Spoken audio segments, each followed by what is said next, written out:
नाज़रीन व सामीन अस्सलामु अलैकुम।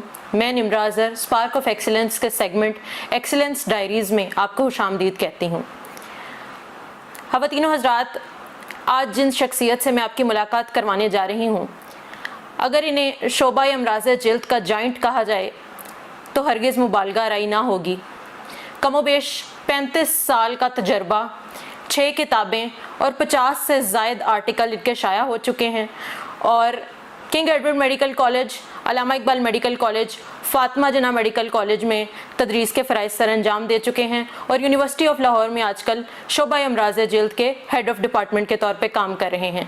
आइए आपकी मुलाकात करवाते हैं प्रोफेसर डॉक्टर सैयद आतिफ़ हुसैन काज़मी से।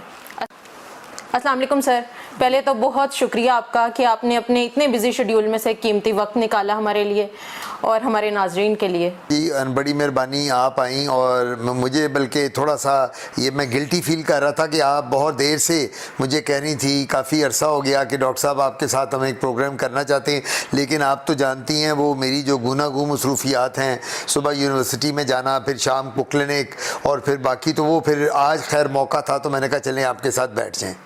सर, ये मेरे लिए बहुत एहसास की बात है कि मैं यहाँ आज आपके सामने बैठ के आपका इंटरव्यू कर रही हूँ।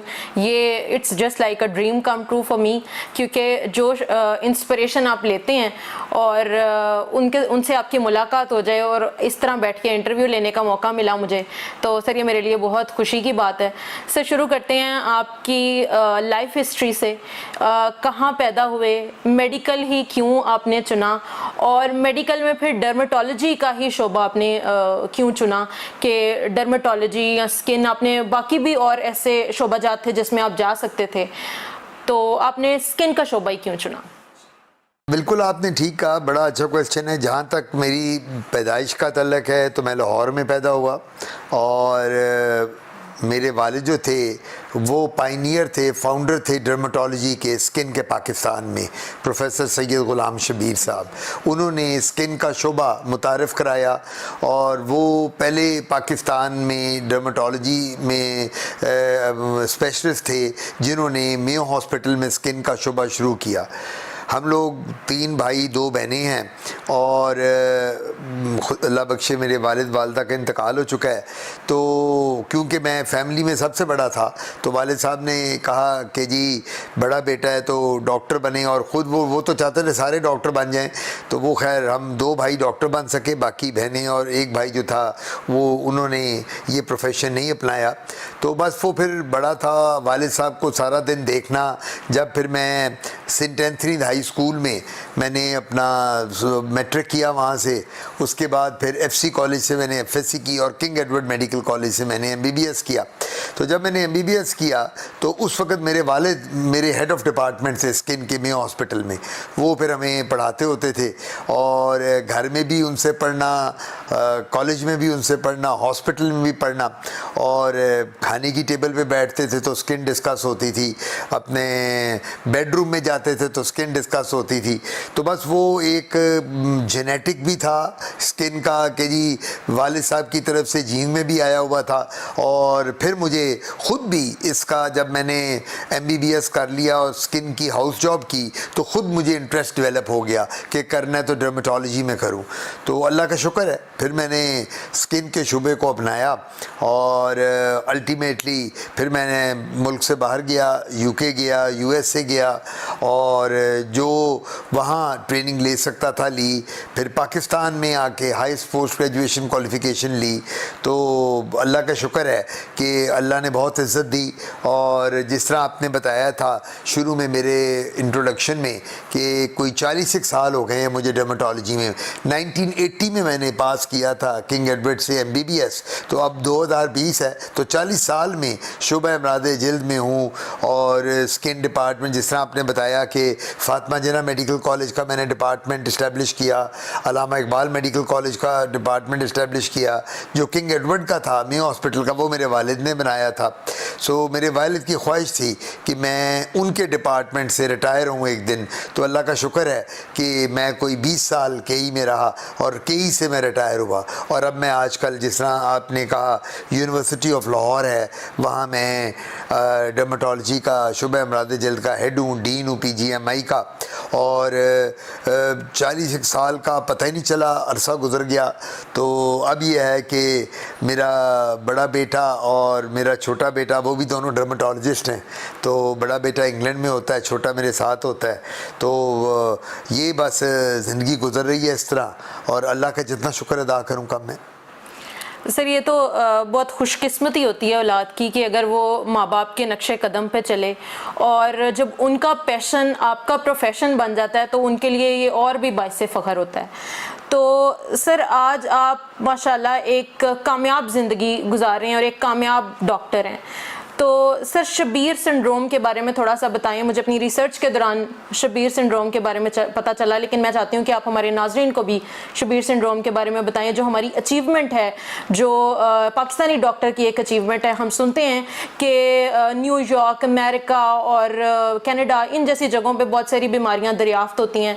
तो हमारे लिए ये एक बड़े एजाज़ की बात है कि पाकिस्तानी डॉक्टर, पाकिस्तानी डर्मेटोलॉजिस्ट जिन्होंने ये डिज़ीज़ जो है वो मुतारिफ़ कराई और दुनिया भर में शबीर सिंड्रोम के नाम से जाना जाता है, इस पे थोड़ी सी रोशनी डालिएगा। जी, शबीर सिंड्रोम के हवाले से बड़ा अच्छा क्वेश्चन है आपका। मेरे वालिद का नाम था गुलाम शबीर, तो उन्हीं के नाम से ये हमने सिंड्रोम डिस्क्राइब मेरे वालिद ने किया। तो जब उन्होंने ये रिसर्च कर रहे थे इस बीमारी के बारे, तो मैं वहाँ असिस्टेंट प्रोफेसर था उस वक़्त किंग एडवर्ड मेडिकल कॉलेज में डर्मेटोलॉजी यूनिट में। तो मैं भी इस रिसर्च का हिस्सा बन गया। ये बेसिकली बीमारी है क्या, कज़न मैरिजेस जो होती हैं हमारे माशरे में, कज़न मैरिजेस का बहुत बड़ा रोल है। आपने देखा होगा कि हम लोग ये करते हैं कि आपस में घर में शादियां हो जाए, चचा, मामू, ताया, पुफी, खाला एक दूसरे के साथ बच्चे बच्ची की, तो वो उसका बड़ा फ़ायदा हो जाता है। वो कहते हैं कि जी घर की बच्ची, घर का बच्चा। लेकिन जो जेनेटिक प्रॉब्लम देखी गई वो ये देखी गई कि जो कज़न मैरिजेज हैं, और पंजाबी फैमिलीज़ में, क्योंकि हम पंजाब से थे, तो मेरे वालिद ने जो रिसर्च की, मैं भी साथ था, तो हमने देखा कि पंजाब में जो कज़न मैरिजेज होती हैं, फर्स्ट कज़न मैरिज, चाचा का बेटा, मामू का, ताया का, पुफी का, उनके बच्चे जब शादी करते हैं तो उनके जो बच्चे पैदा होते हैं वो एक बीमारी के साथ पैदाइश पे उनके हाथ के नाखून, उंगलियों के नाखून गिर रहे होते हैं, उनके मुंह में से खून आ रहा होता है, अल्सर बना होता है, आंखें जो होती हैं उनमें से भी वो पानी सा और खून सा निकल रहा होता है, और उनके जेनिटल एरिया जो बच्चों का पेशाब वाली जगह होती है वहाँ से भी ज़ख़म बने होते हैं, और वो बच्चे सर्वाइव नहीं करते, वो बच्चों की डेथ हो जाती है पहले 6 माह, 8 माह, 9 माह के अंदर। तो ये देखा गया कि जी ये कज़न मैरिजेस की वजह से, और वो बीमारियां जेनेटिक म्यूटेशन हुई है फर्स्ट कज़न मैरिजेस में, और स्पेशली पंजाबी फैमिलीज़ में। फिर हमने जब मेरे वालिद ने रिसर्च की तो बहुत ख़ानदान जितने भी पंजाब के थे वो आने लगे उनके पास। तो वो उन्हें यह कहा करते थे कि बेटा आपकी तो जो शादी होनी थी हो गई, अब अपने बच्चों की शादियाँ जो हैं वो कज़न में ना कीजिएगा, आपस में ना कीजिएगा। तो ये शबीर सिंड्रोम के नाम से, मेरे वालिद के नाम से ये सिंड्रोम बन गया। इसका दूसरा नाम जो था वो था लेरिंगो ओनिकोकुटेनियस सिंड्रोम। लेकिन बाद में फिर ये रिसर्च में मेरे वालिद ने ऑस्ट्रेलिया में, यूके में और यूएसए में जितने टॉप डर्मेटोलॉजिस्ट थे उनको अपने पेपर भेजे। तो ये जो शबीर सिंड्रोम है इस वक्त हमारी जो reference text book of dermatology है, जिसको कहते हैं रुक एंड विल्किंसन, उसमें इसका बिल्कुल एक रेफरेंस है, मेरे वालिद के नाम से रेफरेंस है। तो ये बड़ी फ़ख्र की बात है कि एक पाकिस्तान का रिसर्च वर्कर, साइंटिस्ट गुलाम शबीर के नाम से उसका दुनिया में नाम पैदा हुआ, पाकिस्तान को भी इज़्ज़त मिली, और पाकिस्तान का नाम भी बढ़ा कि जी पाकिस्तान में एक डॉक्टर ऐसा है जिसने सबसे पहले एक ये डिज़ीज़ दरियाफ्त की। आम तौर पे एक लाइन सुनते हैं कि एक कामयाब मर्द के पीछे एक औरत का हाथ होता है। तो सर आज आप माशाल्लाह कामयाब हैं, और इस वक्त अगर पाकिस्तान में आपके जैसा कोई दूसरा डर्मेटोलॉजिस्ट नहीं है, इतनी कामयाबी, इतनी शोहरत और इतना तजर्बा, सर आप अपने कामयाबी के पीछे क्रेडिट किस खातून को देते हैं? अपनी वालदा को, अपनी अहलिया को? किस खातून को आप समझते हैं कि कौन ऐसी सपोर्ट सिस्टम बना रहा कि आप तरक्की की मनाजिल तय करते गए? बिल्कुल, आपकी बात बहुत अच्छी है। मेरा ज़ाती ख्याल है सबसे पहला जो इम्पेक्ट होता है किसी के इन्फ्लुएंस या करियर पे वो उसके पेरेंट्स का होता है। वालिद वालदा से तो बड़ी चीज़ ही कोई नहीं होती। और फिर जो आपने बात की बंदे की शादी हो जाए तो फिर आपकी जो बीवी होती है उसका इम्पेक्ट आपकी लाइफ पे बहुत होता है। आपकी ज़िंदगी में आगे बढ़ना प्रैक्टिकल लाइफ में, या खुदा न खास्ता पीछे चले जाना, उसमें आपकी बीवी का बहुत बड़ा रोल होता है। तो सबसे पहले तो मैं ये कहूँगा कि मेरे वालिद तो मेरे थे ही डॉक्टर, जिस तरह आपने उनका इंट्रोडक्शन कराया और उनका इम्पैक्ट, मेरी वालदा की दुआएं और मेरी वालदा का हर वक्त जब भी मैंने इम्तिहान देना, जब मैंने कोई पोस्ट ग्रेजुएशन के लिए जाना या मैंने कोई आगे स्ट्राइव और स्ट्रगल करना, तो मेरी वालदा की दुआएं तो हमेशा होती थी। उसके बाद जब मेरी शादी हुई तो वो शादी के बाद का जो पीरियड था, मेरी शादी को कोई अबाउट मोर देन 35 ईयर्स हो गए हैं, तो मैंने जब शादी हुई तो वो जो खातून है जिनसे मेरी शादी हुई, मैंने उनको कभी नहीं देखा हुआ था। जिस तरह आजकल एक ट्रेंड है कि जी आपको वो कहते हैं जी लड़का लड़की को देख ले, लड़की लड़के को देख ले, या पहले एक दूसरे को जानते हों, कोई टेलीफोन पे बात हो, बिल्कुल इस तरह नहीं था। मैं मुल्क से बाहर था, मेरी वालदा ने, उन दिनों में मोबाइल नहीं होता था, तो वालदा ने एक दिन फ़ोन किया कि बेटा हमने तुम्हारे लिए एक बच्ची पसंद कर ली है। तो ठीक है, तो मैंने उन्हें कहा, उन्होंने कहा रिक्वायरमेंट अपनी बता दो क्या है। तो मैंने कहा जी मेरी रिक्वायरमेंट में ये है कि मुझे वर्किंग लेडी नहीं चाहिए, मैं चाहता हूँ कि जो भी हो हाउसवाइफ हो, और वो ताकि जो बच्चे हों उनका ख्याल कर सके, और अल्लाह का शुक्र है मैं तने तनहा इतना कमा लूँगा कि मैं अपनी फैमिली को लुक आफ्टर कर सकता हूँ। तो मेरे ज़ाती ख्याल में ये था कि जब वर्किंग बीवी आ जाए, हाउसवाइफ आ जाए, तो वो घर का कई दफ़ा चलना मुश्किल इसलिए होता है, मियाँ बीवी दोनों काम कर रहे हैं, बच्चे छोटे हैं उस वक़्त जब शुरू में बच्चे पैदा होते हैं। खैर, तो अल्लाह का शुक्र है अम्मी ने पसंद की, अब्बा ने पसंद की, मैं बाहर से आया, मेरी शादी हो गई।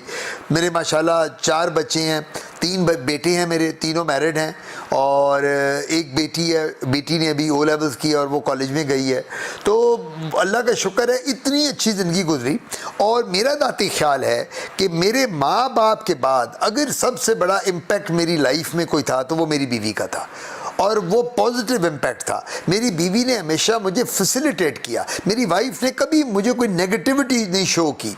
और मैं और मेरी वाइफ का रिलेशनशिप आप सुन के हैरान होंगी, हम मियाँ बीवी बन के नहीं रह रहे, हम एज फ्रेंड्स बन के रहते हैं। अब बच्चे हो गए, दादे हम बन गए, दादा दादी हो गए, अब माशाल्लाह जिस उम्र में हैं, लेकिन हम लोगों में, मेरी बीवी कई दफ़ा मुझसे मजाक करती थी, वाइफ मुझे कहती नहीं आतिफ तुम कभी भी मुझसे लड़ते नहीं हो, तुम्हें गुस्सा कभी नहीं आता, तुम दफ्तर से आते हो तो हंसते हुए आते हो, क्लिनिक करके आते हो थके होते हो हंसते होते हो। तो मैंने कहा रीज़न उसकी ये है कि हम में कंटेंटमेंट है। मैं अल्लाह का शुक्र है अमेरिका रहा, वलायत रहा, दुनिया में मुझ में कोई बुराई नहीं, मैं कोई अल्कोहल नहीं लेता, मैं कोई सिगरेट नहीं लेता, मैं कोई ऐसी बुराई नहीं। मैं एक फैमिली मैन हूँ और हमेशा सारी ज़िंदगी अपनी फैमिली को सपोर्ट किया, और उसी के लिए बच्चों के साथ रहा, बच्चों को बाहर पढ़ाया लिखाया, बेसिक एजुकेशन दिलवाई, और माशाल्लाह बच्चे अब सारे सेटल्ड हैं। लड़के जो हैं, अल्लाह करेगा कि बेटी के भी कल को नेक नसीब बच्चे हो जाएँ, बच्ची की शादी हो जाए जहाँ भी। तो बात यह है सबसे बड़ी कि मेरी वाइफ का बहुत एक्टिव रोल है मेरे करियर के ऊपर, उसकी बहुत बड़ी छाप है आफ्टर माई पेरेंट्स। सबसे बड़ा पहला क्रेडिट मेरे वालिदैन को जाता है। मेरे आज मैं जो कुछ भी हूँ सबसे पहले अपने वालिदैन की वजह से हूँ, और उसके बाद देन जो मेरा करियर शुरू 35-37 साल का जो पीरियड है मेरा टिल माई रिटायरमेंट, उसमें मेरी वाइफ बहुत उतार चढ़ाव भी आते हैं ज़िंदगी में, कई दफ़ा बहुत मसाइल आते हैं, नेगेटिविटी लोगों की तरफ से मिलती है, लेकिन मेरी वाइफ ने हमेशा मुझे इनकरेज किया। मेरी वाइफ ने मुझे एक ही बात की कि आतिफ तुमने डिप्रेशन में नहीं जाना, अल्लाह का नाम लेते रहो, अल्लाह से डरते रहो, जब कभी कोई डिप्रेशन होनी चलो भाई चल के अल्लाह के घर हो आते हैं, खाना काबा हो आते हैं, नबी पाक के रौदे पे हो आते हैं। तो बात सबसे बड़ी ये थी कि हम लोगों ने, मेरी वाइफ ने मुझे बहुत सपोर्ट किया, और मैं अब समझता हूँ कि अब उनकी, मेरे पेरेंट्स के बाद मैं जो कुछ भी हूँ, जो मुझे फैसिलिटेट किया गया वो मेरी वाइफ की तरफ से। और माशाल्लाह ये जो मुझे अल्लाह ताला ने इतनी बरकत डाली हर चीज़ में, रिज़्क़ में बहुत अल्लाह ताला ने इजाफ़ा किया, मुझे इज़्ज़त बड़ी दी, वो सारा उसमें मेरी वाइफ का बहुत बड़ा किरदार है। सर, आप जिस तरह अब डर्मेटोलॉजी के शोबे से वाबस्ता हैं, जो नए आने वाले स्टूडेंट्स हैं जो एमबीबीएस करना चाह रहे हैं या एमबीबीएस कर रहे हैं, उनके लिए डर्मेटोलॉजी के हवाले से आपकी क्या गाइडेंस है कि वो डर्मेटोलॉजी में क्यों आएँ, और अगर डर्मेटोलॉजी में आएँ तो डर्मेटोलॉजी का फ्यूचर क्या है पाकिस्तान के अंदर? बिल्कुल ठीक कहा आपने। आपको मैं एक बात बताता चलूँ, आप हैरान होंगी कि जितने नए डॉक्टर्स आ रहे हैं जो इस फील्ड में आ रहे हैं, MBBS के बाद वो मैक्सिमम डर्मेटोलॉजी में आ रहे हैं। अब वो जब हाउस जॉब करते हैं डर्मेटोलॉजी में, ऊपर के टॉप मेरिट में, जो पहले medicine, surgery, gynae, obs, ENT, eye को प्रेफर करते थे बच्चे बच्चियाँ, स्पेशली बच्चियाँ, 80% 90% बच्चियाँ डर्मेटोलॉजी में इंटरेस्टेड हैं। और आपका क्वेश्चन कि क्यों, रीज़न है कि डर्मेटोलॉजी के साथ कॉस्मेटोलॉजी भी आ गई है। Laser, Botox, PRP, cautery, cryo, उसके बाद ये फ्रैक्शनल लेज़र आ गई है, उसके बाद फेस अपलिफ्टिंग आ गई है। सो बिल्कुल डर्मेटोलॉजी बदल गई है। पहले तो डर्मेटोलॉजी स्किन डिजीज़ पे थी खाली, अब लेज़र्स के आने के बाद जो ख़वातीन हैं, जो बच्चियां हैं, उनको ये शोबा ज़्यादा आसान लगता है, क्योंकि इस शोबे में जो बच्ची आ जाती है वो ऑप्ट करती, ज़्यादातर बच्चियाँ ऑप्ट करती हैं डर्मेटोलॉजी में। उनको फ़ायदा ये हो जाता है कि शादी के बाद उनको बहुत स्ट्रेस नहीं लेना पड़ता, जिस तरह गायनी में पहले बच्चियां जाती थी, और गायनी में डिलीवरी है, गायनी में और बड़ा स्ट्रेस होता है, पीड्स में, बच्चों वाले शोबे में, पीडियाट्रिक्स में, ENT, आई सर्जरी में। तो घर में एक अगर बच्ची जो है वो डर्मेटोलॉजी में FCPS कर ले, कोई पोस्ट ग्रेजुएशन कर ले, वो एक जगह किसी मेडिकल कॉलेज में एज ए टीचर भी लग जाए, शाम को छोटा सा क्लिनिक कर ले, 2-3 लेज़र रख ले, तो मेरा ज़ाती ख्याल है कि वो, उसको कोई घरेलू मसला भी नहीं होगा। अगर उसके 1-2 बच्चे हैं, मियाँ है, फैमिली है, वो उनको भी टाइम दे सकेगी, और वहाँ छोटा मोटा काम 2-3 घंटे का काम किया। तो डर्मेटोलॉजी जो है ये एक वो सब्जेक्ट है कि अब इसके साथ जब से कॉस्मेटोलॉजी इसमें आ गया है, उसकी वजह से डर्मेटोलॉजी का ग्राफ बहुत ऊपर चला गया। और बच्चियाँ जो स्पेशली हैं वो कॉस्मेटोलॉजी की वजह से, क्योंकि आपने देखा होगा कि ब्यूटी पार्लर और ब्यूटी सैलून्स में पहले वो जो होती थी, ये लड़कियाँ FA BA पास, वो ये करती होती थी सारे फेशियल प्रोसीजर्स। अब तो सारे का सारा जो भी है डर्मेटोलॉजी में लेज़र के साथ शुरू हो गया। तो वो हमारी फीमेल डॉक्टर जो है उनको करना चाहिए, MBBS करके उसके बाद अपनी हाउस जॉब मुकम्मल करें। पाकिस्तान में FCPS होता है डर्मेटोलॉजी में, और MD, ये 2 हम देते हैं डिग्री। MD यूनिवर्सिटी की तरफ से डिग्री मिलती है, डॉक्टरेट, और FCPS college of physician and surgeon की तरफ से। उसके बाद इंग्लैंड में MRCP डर्मेटोलॉजी है, MRCP करके आप डर्मेटोलॉजी में जा सकते हैं। और उसके बाद अमेरिका में अमेरिकन बोर्ड है डर्मेटोलॉजी का। तो ये सारी क्वालिफिकेशन हैं, ये सब पे डिपेंड करता है कि किसके क्या रिसोर्सेज हैं, कौन बाहर जा सकता है, कौन पाकिस्तान में रह सकता है, ये हम ऑफ़र करते हैं, और वो फिर स्किन में डर्मेटोलॉजी में आ जाए। सर, हमारा आपने लेज़र की बात की, तो मैं बताती चलूँ कि स्किन लेज़र के हवाले से स्किन लेज़र को मुतारिफ़ करवाने वाली जो पहली शख्सियत हैं वो भी डॉक्टर साहब ही हैं।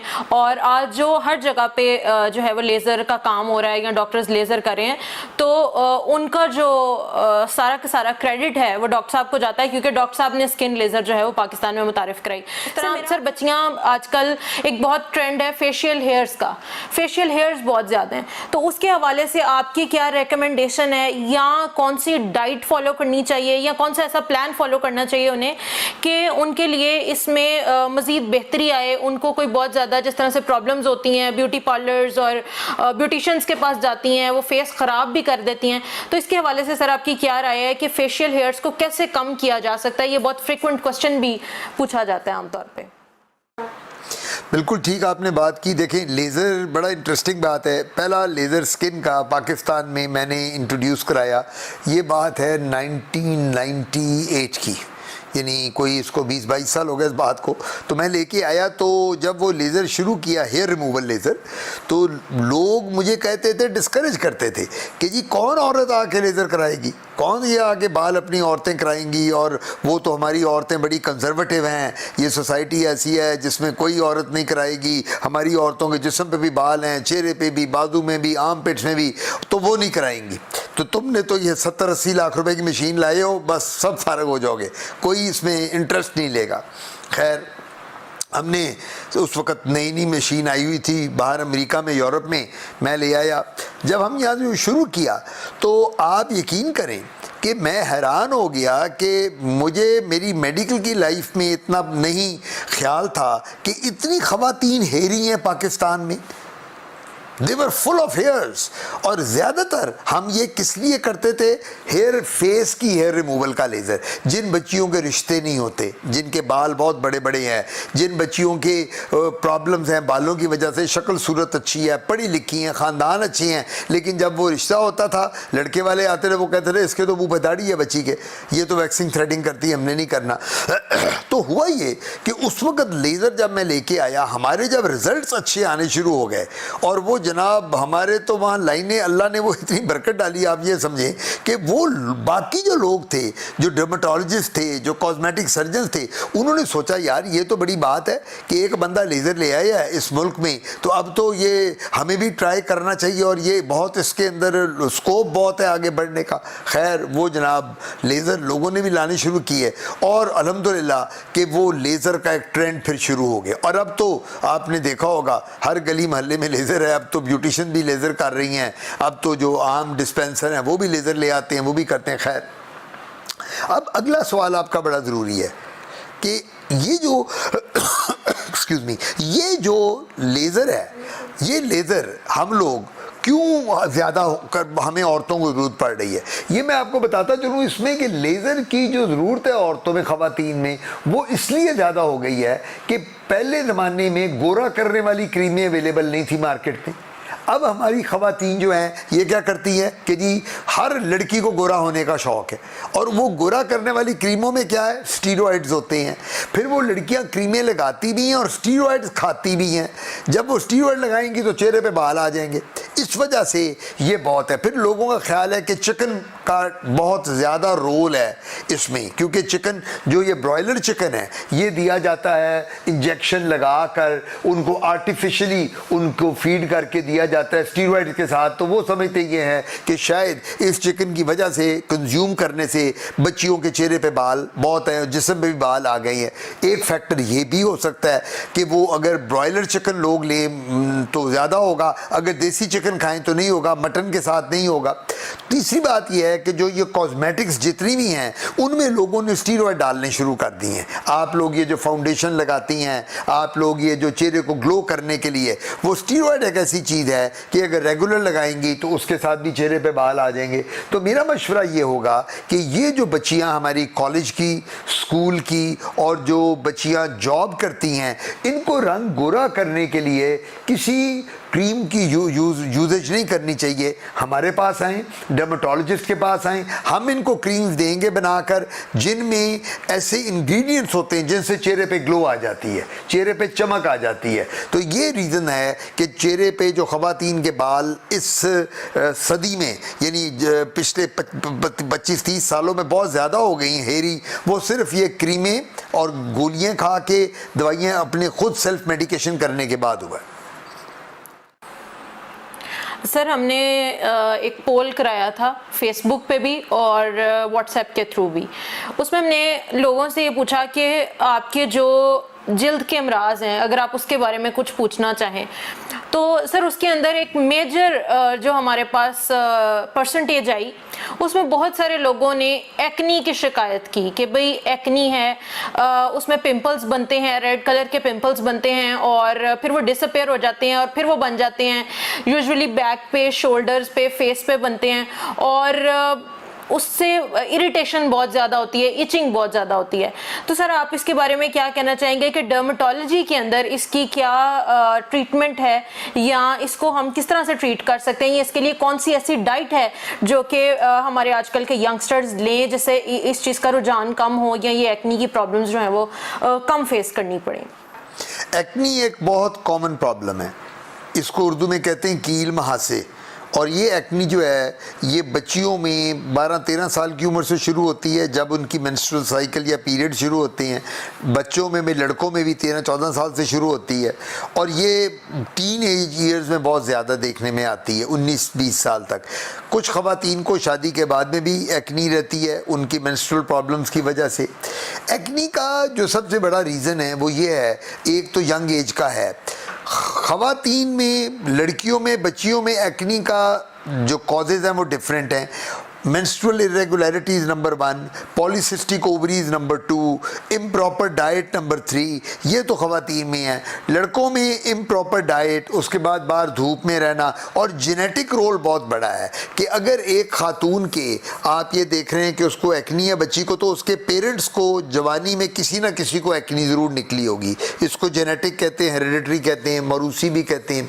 सो एक्नी आ तो जाती है, एक्नी आएगी तो इन रीजंस की वजह से, लेकिन इसको एक्नी को प्रेसिपिटेट क्या चीज़ करती है जिसकी वजह से एक्नी बढ़ती है कील महासे, वो जो है वो सबसे बड़ी बात है डाइट हमारी।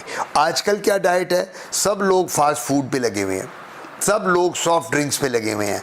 अब आपकी फैमिली में देख लें, हर डेली वो कहते होंगे जी चलो बाहर चल के बर्गर खाएं, पिज़्ज़े खाएं, शवारमे खा लें। उसके बाद वो कहते हैं जी सॉफ्ट ड्रिंक्स अगर टेबल पे ना हो तो बच्चे खाना नहीं खाते अब।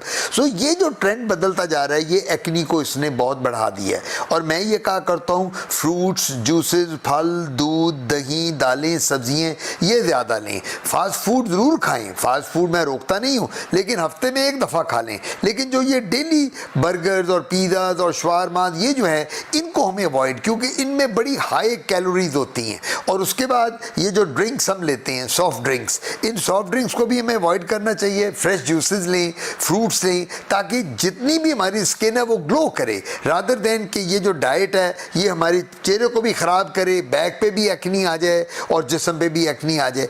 अब एक्नी की ट्रीटमेंट अवेलेबल है। अगर कील महासे किसी को निकले हुए हैं, हम उसकी ट्रीटमेंट करते हैं, वो ठीक हो जाता है। पेशेंट्स आ जाएं डर्मेटोलॉजिस्ट के पास, वो ठीक कर देगा। लेकिन प्रिवेंशन, अंग्रेजी में कहते हैं prevention is better than cure.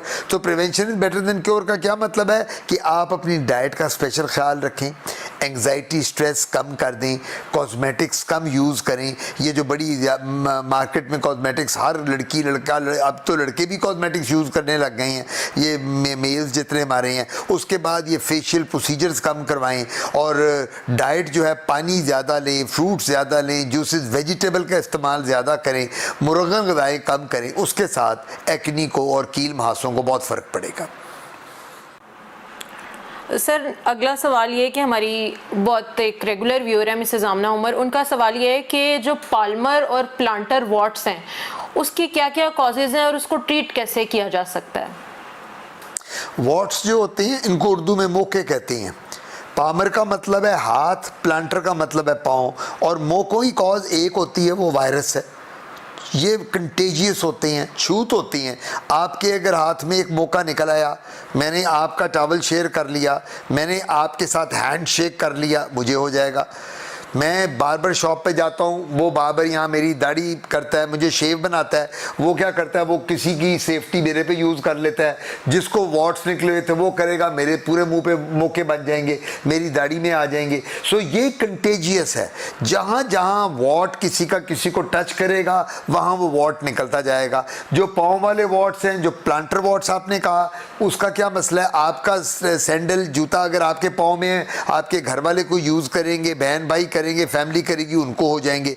So what's जो होते हैं ये मौके होते हैं, ये कंटेजियस होते हैं। इसका एक ही तरीका है कि हमें चीज़ें एक दूसरे की शेयर नहीं करनी, अलग-अलग अपनी चीज़ें रखें। आपका सामान अलहदा, मेरा अलहदा, जूते अलहदा, कपड़े अलहदा, कंघा अलहदा, ब्रश अलहदा। जहाँ जहाँ सर पे वॉट्स हो जाते हैं, हम नाई के पास जाते हैं, वो कंघा यूज़ करता है, उससे सर पे वॉट्स हो जाते हैं। हम इधर मुँह पे शेव करवाते हो, आप लोग ख़वातीन जो हैं वैक्सिंग थ्रेडिंग कराती हैं जिस्म की, वो जो लड़की करती है वैक्सिंग थ्रेडिंग, अगर उसके हाथ में वॉट्स हैं तो वो आपको भी वॉट्स दे देगी, आपके जिस्म पे सारे मौके बन जाएंगे, वॉट्स बन जाएंगे।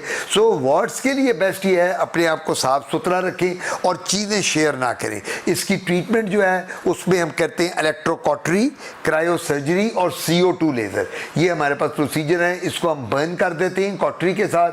क्रायो सर्जरी का मतलब है इसको फ्रीज कर देते हैं, और जो है CO2 लेज़र, वो भी लेज़र है कि जिसके साथ हम कार्बन डाइऑक्साइड स्नो के साथ उसको फ्रीज कर देते हैं। इसका ट्रीटमेंट 100% मौजूद है। इसमें लोशन भी अवेलेबल हैं जो मार्केट में कुछ अवेलेबल हैं, लैक्टिक एसिड है, पोडोफाइलम है, और ये चीज़ें इसको भी हम लोकली लगवा देते हैं। बच्चों में मौके बहुत हो जाते हैं क्योंकि बच्चे स्कूलों में खेलते हैं, एक से दूसरे से उसको लग जाता है, तो ये ट्रीटेबल डिजीज़ है। सर अगला सवाल यह है कि ये जो डार्क सर्कल्स होते हैं, डार्क सर्कल्स एक पैदाइशी होते हैं और एक जो है वो बाद में जो बनते हैं डिप्रेशन की वजह से या और वजूहात की बिना पे, तो सर इनका क्या ट्रीटमेंट है? क्या डर्मेटोलॉजी इसको ट्रीट कर सकती है, और अगर कर सकती है तो किस एक्सटेंट तक इसके जो है वो पॉजिटिव रिजल्ट? डार्क सर्कल जो होते हैं इनको हम कहते हैं हेलोज। हेलोज का मतलब होता है हल्के पड़ गए। ये जो एक आपने का जेनेटिक होते हैं पैदाइशी, वो तो जेनेटिक होते हैं। अगर माँ बाप के किसी के थे तो बच्चों के भी पैदाइश के बाद आहिस्ता आहिस्ता नीचे हल्के पड़ जाती हैं। एक होते हैं जो पैदाइश के बाद आते हैं। स्ट्रेस सबसे बड़ा रोल है हल्कों का।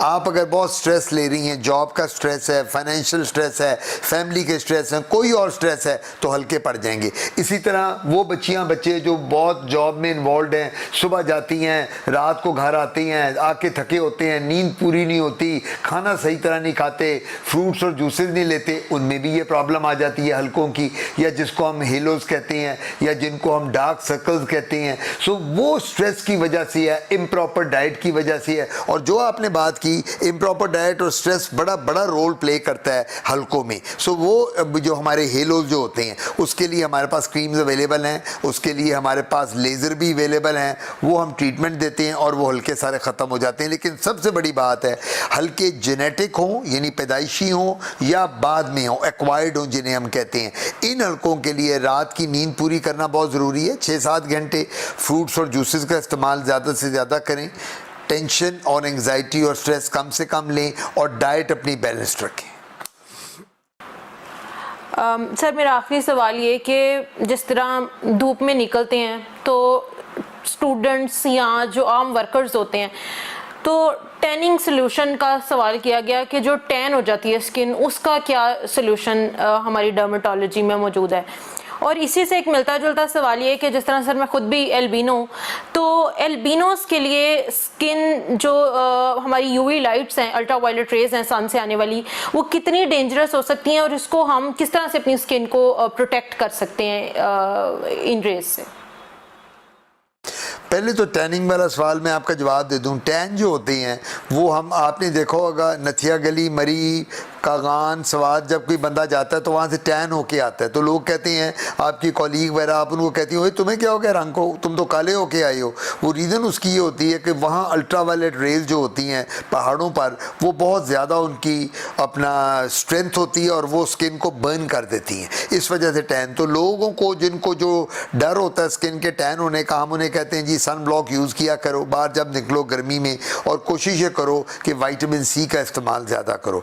एल्बिनोज का क्वेश्चन जो आपने किया बड़ा अच्छा क्वेश्चन है। ये एक जेनेटिक डिसऑर्डर है, कज़न मैरिजेस में ये देखा जाता है बहुत, एल्बिनिज्म जो आता है। एल्बिनोज को जो सबसे बड़ा डर होता है अल्ट्रावायलेट का, वो स्किन कैंसर्स का होता है। चेहरे पे कैंसर छोटे छोटे बन जाते हैं उन लोगों, क्योंकि एल्बिनोज में जिस तरह आपके अपने भी ये प्रॉब्लम है, मेलानोसाइट्स नहीं होते, मेलानिन नहीं होती। वो जब मेलानोसाइट्स मेलानिन नहीं है तो स्किन की रेज पेनिट्रेट करती हैं ultraviolet rays, UVA, UVB, UVC। लेकिन UVB जो होती है, UVA वो बहुत ज़्यादा डेंजरस है, क्योंकि UVA जो है वो 320 to 400 नैनोमीटर्स है, UVB जो है वो 280 to 320 नैनोमीटर्स है, और जो UVC है वो 200 to 280 नैनोमीटर्स है। तो हमें ख्याल ये रखना पड़ता है। अब एल्बिनोज में हम उन्हें कहते हैं भाई कि एल्बिनोज का तो सारी ज़िंदगी के लिए सन ब्लॉक एक उनका हिस्सा बन जाता है। यानी एल्बिनोज के लिए एक सबसे बड़ी ज़रूरत मैं जो करता हूँ, तो मैं कहता हूँ जब भी बाहर निकलना है, नंबर 1 आपके पास एक छतरी होनी चाहिए, छोटी सी अम्ब्रेला, सन ग्लासेज आपने पहनी होनी चाहिए, और चेहरे पे हर वक्त आपके सन ब्लॉक होना चाहिए 50 to 60 SPF वाला, 50 से 60 SPF वाला सन ब्लॉक हो, छतरी हो, वो हो। और अल्टीमेटली आपकी शक्ल सन की तरफ नहीं होनी चाहिए, चेहरा। यानी आप अगर जॉब करती हैं तो कोशिश ये करें कि डायरेक्ट सनलाइट को अवॉइड करें। कमर और पीठ आपकी जो कवर्ड एरिया कपड़ों का वो सन की तरफ हो जाए, लेकिन जो चेहरा है वो आपका ऑपोजिट साइड पे होना चाहिए, क्योंकि इसमें वो लोग जिनकी स्किन बहुत सेंसिटिव और जिनकी जॉब ही मार्केटिंग की है या सन की, एल्बिनोज की, उनके छोटे छोटे कैंसर बन जाते हैं। और वो जो कैंसर बनते हैं उनमें ये होता है कि वो छोटे छोटे ब्लैक स्पॉट्स, उसको कहते हैं squamous cell carcinoma, basal cell carcinoma, malignant melanoma, keratoacanthoma, Bowen disease, ये नाम है स्किन कैंसर के, और जो छोटे छोटे पूरे चेहरे पे आ जाते हैं इन पेशेंट्स के जो एल्बिनोज होते हैं। तो हम उन्हें क्या कहते हैं कि आप लोग सन ब्लॉक यूज़ करें, पानी का इस्तेमाल इस्तेमाल ज़्यादा इस्तेमाल करें, विटामिन सी लें, जूसेस लें, और वो हमारे पास दवाइयाँ फिर अवेलेबल हैं जो हम दवाइयाँ खाने को भी देते हैं जो सन से बचाती हैं, और लगाने को स्पेशल सन ब्लॉक्स बना के देते हैं एल्बिनोज को, ताकि उनकी स्किन बची रहे। और ऐसे लोगों को हम अक्सर ये कहते हैं जो अफोर्ड करते हैं कि जब लाहौर में, अब हम पंजाब में रहते हैं, 5-6 महीने बहुत गर्मी पड़ती है, अप्रैल मई से लेके जुलाई अगस्त तक, तो अगर कोई अफोर्ड कर सकता है तो वो अपना घर अगर कहीं मरी में, नथिया गली में, सवात में बना ले, तो वो अपने उन बच्चों को या उस फैमिली मेम्बर्स को वहाँ कह सकता है कि 4-5 माह वहाँ ले लें, लेकिन वहाँ भी उन्होंने सन ब्लॉक का इस्तेमाल नहीं छोड़ना, और वहाँ जहाँ गर्मी कम हो।